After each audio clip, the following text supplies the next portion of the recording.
Biyo ka mo nagkairingot, malang tataban nga sa kabanang bayan. Siya nagbutang dyan sa pwesto, bukan ka mo. No oras na eleksyon, bukan binuto yan ninyo.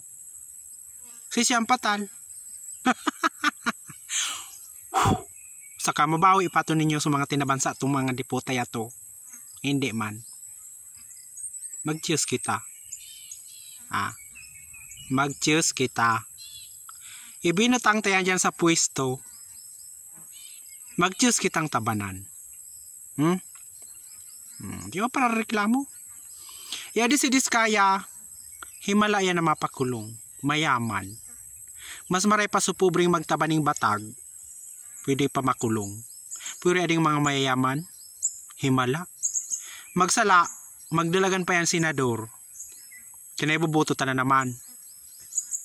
Patal.